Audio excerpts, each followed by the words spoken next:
seriously popular.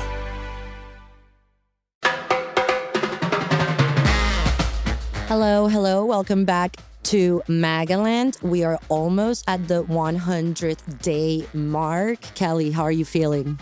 It's getting real, that's for sure. And we just saw Trump and Melania jet off to Rome for the Pope's funeral. This is a big weekend ahead in Washington, D.C. with the White House Correspondents' Dinner and related events. So we should have a lot of drama to unpack once we're back next week on Monday. Yes, that's right. Today, we're going to be discussing all the headlines from the last days, as well as what to prepare for over the weekend. We're going to be talking about Trump, who is shocked that ending the war in Ukraine is hard. Also, China has been saying the trade negotiations are fake news. As Kelly just said, Trump and Melania are headed to the Pope's funeral, and they had quite a romantic moment. There's a new poll on Trump's popularity, and Trump 2028 hats are already on sale. Meanwhile, rumors are swirling that AOC, Alexandria Ocasio-Cortez, is potentially preparing for a run in 2028. Additionally, Love on the Spectrum stars have come out against Robert F. Kennedy Jr. after he made some comments on autism. All of that right after the break.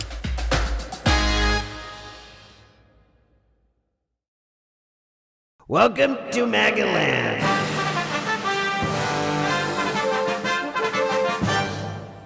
So we've had some updates on Ukraine-Russia. This morning, fresh off the press, I think it was a CNN article that basically says Trump has been complaining behind the scenes because he did not realize how hard it would be to stop the war in Ukraine. There's been actually a lot of news this morning out of this particular topic. So we saw yesterday Trump was really unhappy with Vladimir Putin because he launched strikes on Kyiv amid these ongoing peace negotiations. So Trump lashed out on Truth Social. He told Putin to stop. He said that the peace deal needs to get done. And by bombing Ukraine, this is not the best way forward. And then today, Time magazine was actually out with a very intensive interview with Donald Trump. They spoke to him for just under an hour, and they were asking him about his pledge to end the war. And Trump did admit that when he said that once he was back in office, it would only take one day to end the war, that was a, quote, joke. And he was downplaying how long it's been taking now that he's been in office for nearly 100 days. So it's obviously a very complicated matter. And we've talked about this before, but it doesn't seem like Putin is necessarily keen on actually stopping this war. But that's why Trump sent his envoy, Steve Witkoff. So Steve Witkoff is in Russia, again, meeting with Putin today. They just released a few photos of that meeting. They look very cozy, smiling. They've been in talks before. Just a few weeks ago, Witkoff was over in Russia for about 5 hours to have a meeting with Putin. We'll see if there's any latest developments on this front, but it is a huge pledge of Trump's to end this war, and he only has a few more days until the first 100 days are over. So he wants to get a deal done so that he can tout to the American people, look what I did. I ended the war in Ukraine. Biden could never have done this. There's a few things I want to mention here. First, we have to talk about the way in which Trump spoke to Putin, because it sparked a lot of memes, and it's definitely more friendly and respectful than he speaks to Zelensky, who, by the way, will also be at the Pope's funeral. So something to look forward to then if there is any type of interaction. But everyone has been dying at Trump's tweet again, because this is what it said. I'm not happy with the Russian strikes on Kyiv. Not necessary and very bad timing. Vladimir, stop. And of course, that those two words have sparked all types of memes. I do find it interesting, the timing, because hours after that, we see Putin welcoming Trump's envoy. As you said, I just saw images, and he's giving him the whole glamorous treatment that he would give the leader of a nation. We know that Putin doesn't do that for anyone who's not an actual world leader. So maybe the Vladimir Stop softened him up a bit. We don't know. But I also wanted to note that Trump said, when questioned, what concessions have you gotten from Putin? And he said, I got him to not want to take the whole country, which, by the way, it sounds silly, but at this point, that's if he does indeed agree to that, which clearly he hasn't because he's still bombing Ukraine, I think that's about as good as it's going to get from now. And that's, I think, what Zelensky does not speak clearly on. I think because he, of course, has supporters of his own to satisfy. And of course, he doesn't seem to drop the Crimea issue, which is a non-starter with Trump. We'll keep an eye on whether Trump and Zelensky actually meet up while Trump's in Rome. He's not there for very long. So I doubt they'll actually have a meeting. And if they do, it could be behind closed doors. So it's certainly one we'll keep an eye on. Also, there's been a lot of drama going on between Trump and China. Trump has been asked over the course of the last several days if he's been in touch with the Chinese officials, with President Xi Jinping, regarding striking some sort of trade deal on tariffs. And the Chinese news outlets were reporting that there has been no communication between the Trump camp and Xi Jinping's government. However, Trump scolded a reporter in the Oval Office yesterday when he was asked about this. He said it was fake news. So this reporter said China's saying it's fake news that you're saying that there are these talks going on. And Trump fired back saying, you don't have the right information. This isn't true. There was just a call moments ago. And then in the Time interview that came out, Trump said that he has spoken directly to Xi Jinping and that Xi called him amid this tariffs drama. He wouldn't get into the details of what they discussed necessarily and that whether it really was related to a trade deal or not, but he implied that, yes, it was related to trade and tariffs. So he's giving sort of mixed signals on this. And then China, right after the Time interview came out, said that there still hasn't been any discussions. So it's very confusing what's actually going on between the US and China on a deal or not a deal, or if China's trying to throw everyone off, if Trump's telling the truth, or if he's inflating different calls he may have had with Xi and these tariffs drama. So there's a lot going on there. We're not really sure what's happening. I find it fascinating how China has been trolling Trump and Americans at large. First of all, this phrase fake news is now utilized around the world by every political leader when the information isn't convenient to him. And that 1,000% comes from Trump. That's just a note of how Trump has completely changed politics all around the world. But I also wanted to note that what the Chinese Communist Party has continued doing is spreading memes about the Trump administration and Americans. I just saw the latest one. They have one that's gone viral. That's Trump applying the eyeliner on JD Vance. And it's just part of how China's fighting back on all cylinders. They're doing the memes, they're fighting against Trump with his own words, and they don't seem to be backing down. I'm just concerned again about my own wallet when it comes to this situation. But speaking about that, there is a lot of Americans who seem to be concerned as well because has Fox News said that the president is underwater according to their latest polling? That's crazy for them to say that. And it's crazy that at least I haven't seen Trump insulting them for saying that yet. He actually did. He went off on Rupert Murdoch, who owns Fox News and the Wall Street Journal. He was saying, how can Murdoch let these crazy, corrupt pollsters still work for him, and that they've talked about these pollsters in the past. So Trump is unhappy to see that showed a dip in his approval rating. I think they had him around 44%. That is in contrast to our Daily Mail poll from just about 10 days ago, which had Trump at 54%. We'll have new polls to share at the beginning of next week ahead of the 100 days. So stay tuned for hours that will come out soon. But it is a trend we're seeing. We saw a Reuters poll, an ABC News poll, a few others be released this week that showed Trump around the 44-45%. Which isn't that bad of an approval rating, just to put it into context. But they are comparing it with previous presidents at the same time. This is just about where Trump was after his first 100 days in the first term. So it's not really that shocking. It's not that bad. And he's still doing pretty well marks on immigration, border security issues, which were his creme de la creme issues on the campaign trail. However, the economy, as we've seen in polls over the last several 3 months, haven't been doing so well. But that's to be expected with this tariffs drama. And we've talked about the topsy-turvy nature of Trump's U-turns and pauses. And I think Americans are probably just a little confused and they don't know how these tariffs are going to actually impact them yet because it hasn't fully impacted the everyday American at this point. And the tariffs are still paused till July 9. I agree. And that's what's significant about this also, because that's just showing people panicking. It's still not showing the actual effect of these tariffs. So it could be dark moments ahead. But we just got breaking news that I have to tell you about, Kelly, because George Santos, known from being expelled from Congress, has been convicted of fraud and sentenced to 87 months in prison. I feel like we all started to see him as a funny image, but this shows my guy is a real criminal. Yep. He had pleaded guilty not too long ago. I think it was several months ago now. So we knew that he was getting sentenced. He had expected that it would be around 87 months. He actually told that to the New York Times yesterday in a story that was previewing today's sentencing.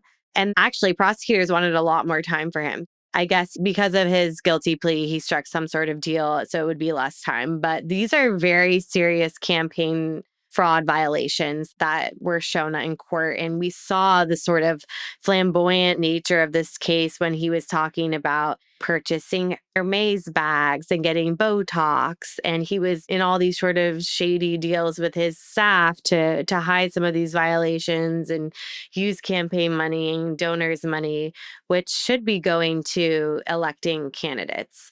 So it's been a long saga. It's interesting to see it wrapped up today. I think we're still waiting on information on which prison he'll be going to and if there's any terms of his release or if he could get out early. But he's certainly been a character on Capitol Hill. And he was also, as you may recall, ousted from the House of Representatives by his own peers, which not many have had this happen in the past. There's been a long history with him, a long scandal, and now he's headed off to jail. There's been so many chapters to his scene: drag queen, carnival queen, Congress member, gay diva, influencer, and now he will be in jail. We need a documentary still for sure. We have to talk about the Pope's funeral because, as we mentioned, Trump and Melania already are on their way to Rome for the Pope's funeral on Saturday. I was watching Kelly. First, we see Melania. We knew that she was probably going to be there because this is exactly the type of event that Melania tends to join. But I was shocked as they were heading to Marine One. Trump put his arm around her waist and she allowed it for 15 seconds, something like that, until they entered the helicopter. And we were all shocked in the newsroom. I was like, this is a rare moment, right? Let's not forget that people always speculate that every time he tries to hold her hand, she just slaps it away. But it looked like a tender moment. I was surprised. I don't know if you've seen the pictures. I saw the moment. We actually had a reporter there for the departure. It was a very rare tender moment, but we have to remember Melania is Catholic. So going to the Pope's funeral, this makes sense. But it's also her birthday weekend. And we talked about it a little bit last episode. She turns 55 tomorrow. And so this sort of is a celebratory time for the couple. She obviously had her birthday plans thwarted with the Pope's death landing with the funeral on her actual birthday, which I can't imagine she's thrilled about. But they're still spending time together over this special occasion. What I'm most interested to see during the funeral is the awkward dynamics because Trump and Melania are anticipated to be seated next to Joe Biden and Nancy Pelosi. These are people who all have rivalries. They all hate each other. Even Pelosi and Biden right now, they're still not on speaking terms. So this is going to be quite an interesting event. We will have our body language experts and lip readers on standby to give everyone the real full rundown of what's going on because it's going to be wild. Everyone needs to grab their popcorn.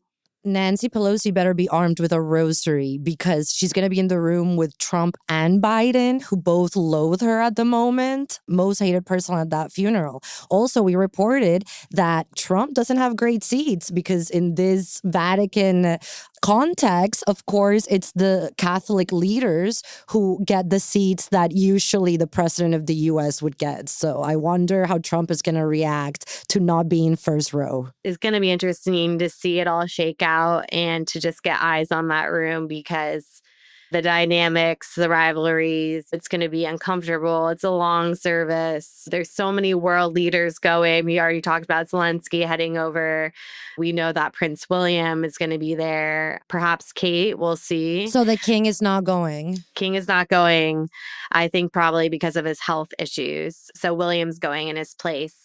But Trump and William have a good relationship. So it'll be interesting to see them interact. And then, all the other world leaders, I anticipate that there'll be others from some of the US's top allies like Germany and other countries in Europe. And a lot of these countries are those that are trying to strike these trade deals with Trump right now. So they're all going to be trying to get his attention and put in a good word or give him a little shake of a hand. What timing, right? This could be also a good scripted show or documentary. I mean, it's the Pope's funeral, but you have Ukraine, Russia on the table as Zelensky and Trump are there. The trade situation as all the players are there. Wow, what a moment. Trump, I think, is trying to get out as fast as he can because he wants to play golf on Sunday in Bedminster. So that's his plan. But it'll be fun to unpack when we're back on Monday, that's for sure.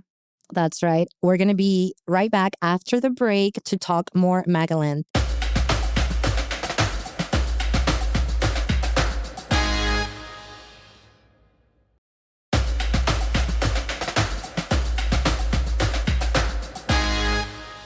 We are back in MAGAland. We have a lot of news to share on Trump's potential third term run. The Trump official campaign site put out these new Trump 2028 hats, suggesting that he could be running for a third term, which is quite shocking. We have discussed this a little bit because Trump has teased a third term run. He said he's been looking into it. He hadn't fully committed to it.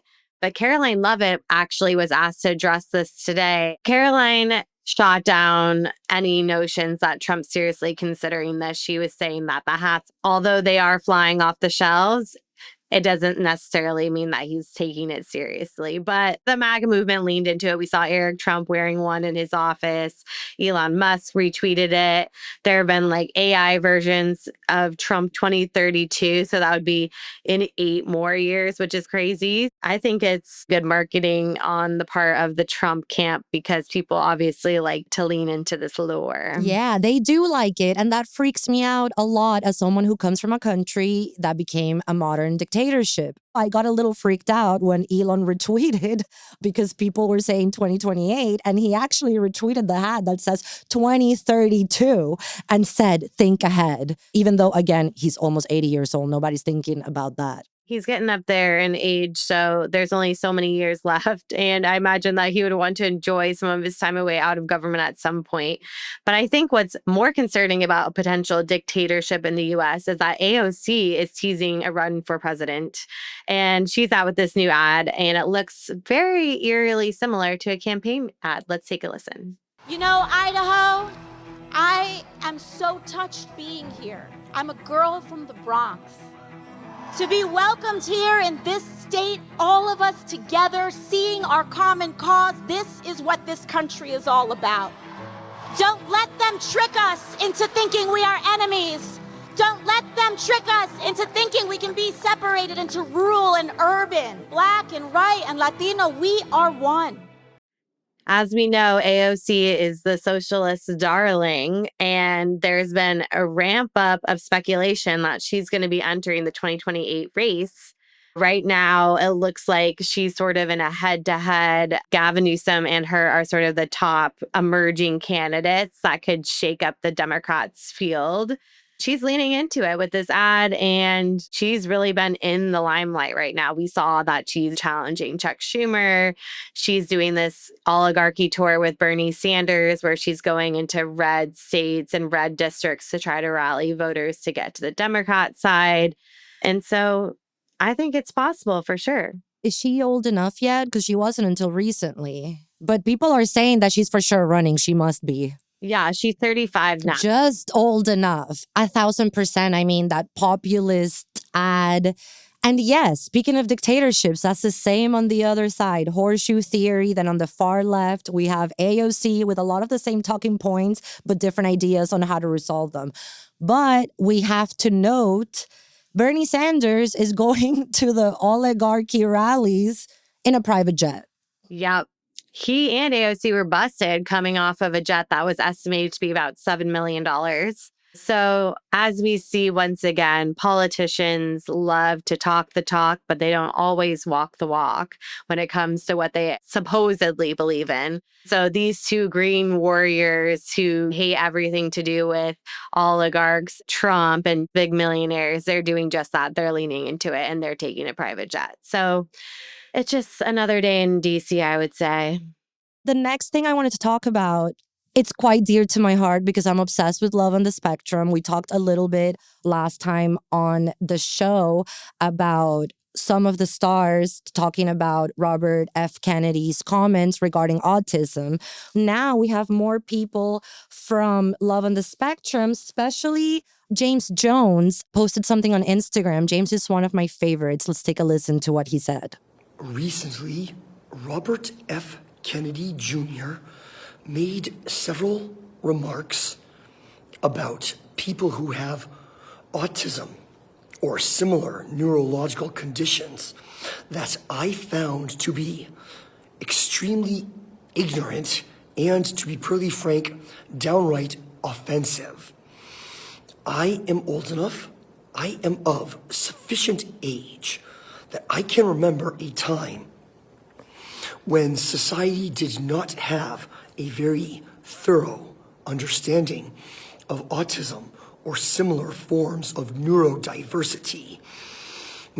So I am very displeased, very disheartened to hear someone make comments of that nature. Also, Danny Bowman, who's actually a super successful animation expert, came down against Robert Kennedy Jr., saying he's spreading misinformation about how autistic people live. Kelly, this is so hard because even watching the show, I've learned that people with autism like Danny and James are super functional. They really can live life on their own. But other people we see on the show aren't the same. RFK Jr. loves to be in the limelight, much like Trump. So to some level, he might be thrilled that he's getting talked about on a show like this that I think most Americans like. It's a very popular show, right? He's always at the center of controversy. So that's not going away anytime soon. And I feel like every week RFK Jr. does something different to shake up the scene and piss people off. So we'll see what happens. There's another Kennedy who also likes attention. I feel like every once in a while I get fixated with someone, and Jack Schlossberg is becoming really one of my favorites because he's just so insufferable and out of touch. We've been talking here about his political activism, which is, I'm going to say crazy things so people pay attention to what I'm saying. And I'm a handsome Kennedy, so of course I can do this and not suffer any consequences. So this is the latest. To stand for the people suffering around the world and to the Trump administration, Jack Schlossberg will be boycotting the Met Gala, Kelly. This was out of left field from Jack Schlossberg because I don't think anyone considers him an expert on the Met Gala or pop culture. And he's really just discrediting himself every single time he opens his mouth. It's just another way that he's trying to get attention, like we talk about. And then what is he trying to do? Is he trying to get on Anna Wintour's bad side? Remember when Vogue did a whole spread with him and his fabulous hair, announcing that he was going to be some type of correspondent for them, even though he had no experience as a journalist, as a writer, as a political analyst, all of the things that people like me would need for a position like that at Vogue. Now he's straight up attacking Vogue, saying fashion is political. So then why is Vogue so quiet? Vogue shouldn't be scared of my boycott of the Met Gala. He thinks anyone cares about the Met Gala and that his boycott of the Met Gala would have any impact in the political crises of the country and the world at large. It won't have any impact. And he even admitted in the past he loves going and he loves to party. So it's very weird. Well, that's it for Friday's episode of MAGAland. But as we mentioned, there's so much going on over the weekend. The Pope's funeral, the White House Correspondents' Dinner. Hopefully, Kelly can give us some tea about what goes on there, even though the president is not going to go. Yes, I'll report back on Monday with all the inside info from the Correspondents' Dinner, all the juicy drama and gossip that comes out of the event. Because even though Trump's not attending, White House officials are still going to related parties, and there's a lot of A-listers in the media who will be going and rubbing shoulders, so it should be a fun event. If Ice Barbie goes, please let me know where she keeps her purse as she dines, so then maybe we can get better information on what happened there. Hopefully she'll just bring a clutch this time. All right, thanks everyone for listening to Welcome to MAGAland. Remember to follow us on Instagram at Welcome to MAGAland and email us at welcometomagaland.com. Happy weekend. See ya.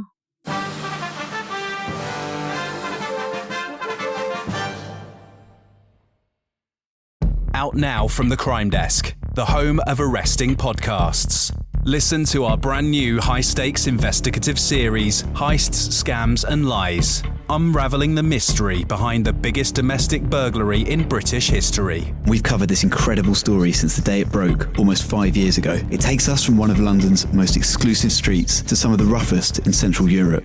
Where are Tamara Eccleston's stolen diamonds? Episode 1 is out now, with new episodes every Wednesday. Just search Heists, Scams and Lies wherever you get your podcasts. Don't want to wait? Become a member of the Crime Desk today and unlock the full series straight away. You'll get loads of additional member-only benefits, including ad-free listening across all our award-winning true crime shows, exclusive weekly episodes of The Trial Plus. Join us on The Trial Plus as we dive deeper into exactly what's going on behind some of the most significant court cases in the world. Early access to new podcasts launching later this year, like An Appointment with Murder, a forensic examination of those who kill, starting with the murderous habits of doctors who kill their patients, or our harrowing upcoming investigative series, Charlene. I'm Nicola Thorpe, and I'm in search of the truth of what really happened to Charlene Downs over 20 years ago. Somebody knows something. Start your 7-day free trial today at thecrimedesk.com, or you can subscribe via Apple Podcasts.